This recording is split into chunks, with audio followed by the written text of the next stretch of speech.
Hey everyone, Selwyn here from Wynn Strength, bringing you the 16th week of the Average to Savage training program, written by Greg Nuckols over at StrongerByScience.com. Like usual, I'll leave links below for the program as well as the Stronger by Science website. Highly recommend getting the program as well as reading some of those articles on Stronger by Science. Great resource for anything strength and hypertrophy related, and it's all backed in science, so it's awesome. So the 16th week, second week of the final phase of the program, a little bit more insight now into how training is progressing, just because we have that first week of performance measures. Now we have the second week of performance data to lay over that. I think this third phase is starting off really well.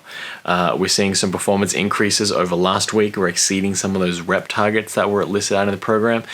We did change some of those some of the working sets to reduce those a little bit. So we are seeing significant jumps in this final rep out set, so which is kind of cool to see.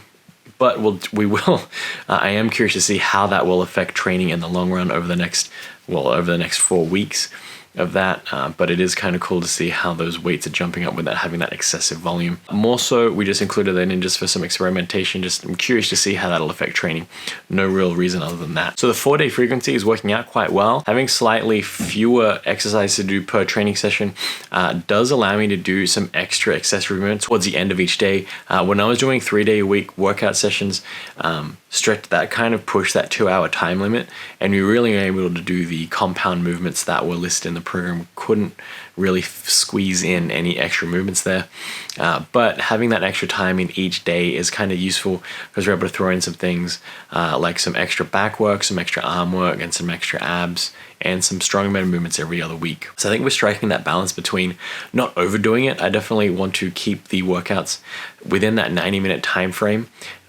It is easy to get carried away at that extra 30 minutes in to throw in some more movements, but at the end of the day, is that going to cost me performance for the main movements, and is that going to degrade my performance over the course of the whole phase? So that's something I'm cognizant of now, making sure that, and that's just really by sticking to that 90-minute time limit. If I only get through the main movements for that day, then that's all I'm doing for that day. I won't see the need to push out extra workouts there. So what I'll do is I'll throw over to some training highlights over the course of the week. So here we are, starting with some squats, that pseudo high bar squat again. Weight target, weights being used this week is 345 pounds. Rep out target this week was 9. We're testing out that new Pioneer cut belt, which is kind of awesome, very thick. It's a 14 millimeter, and we are using those X sleeves. You can see here we are hitting some good depth. The knees are shooting forward right at the bottom of the squat, so when I hit that depth, you can see them bounce forward almost as my thighs rest into the knee, into the squat. That's something to generally be avoided in order to generate more leg drive. You want those knees to set earlier in the squat and not shoot and not glide back as well. So a little bit of inefficiency with the technique here that can be worked on in the future. But overall successful, depth was good. Here we are introducing the Z presses. I really enjoy these movements for building up that overhead press and getting that shoulder strength back in. I think this carries through better than the push press does for the overhead press. So in the future, I think this is a much better accessory movement for me personally anyway, because we do eliminate that leg drive, which isn't a part of the regular overhead press. Here, technical cue is to try and make sure that hamstring is glued to the floor in order to get that good balance and work those stabilizers. Here we have some block pulls. Not the best movement for hypertrophy because we are shortening that range of motion. A better option would be a deficit deadlift where we're standing on a block rather than putting the deadlift plates on a block. Experimenting with this for this week, we are going to be ramping into a strength phase for the next macro cycle, so I think that's where I'm thinking with this one, but this might get dropped throughout the week, or I might just leave it in there. I will see how it goes training wise, just because from a hypertrophy perspective, again, not great. We're using straps, we've decreased that range of motion, but we are increasing the weights ever so slightly, but we'll wait to see how this pans out in the end. Here we have some overhead press. I have been able to superset the overhead press with the SSB bar. It's a bit cramped in there, as you can see. The 24-inch squat rack really is quite tight to fit there, but if we offset the barbell plate positionings, we can get away with not hitting anything. And I think here is where we're really showing some improvements in the overhead press. A little bit off balance there, but we are seeing some improvements here with the 155 pounds for 9 reps, and a lot more stability in the lower hips. And we're able to, what I'm impressed with is my ability to drive through some sticking points now that I haven't been able to do in the past.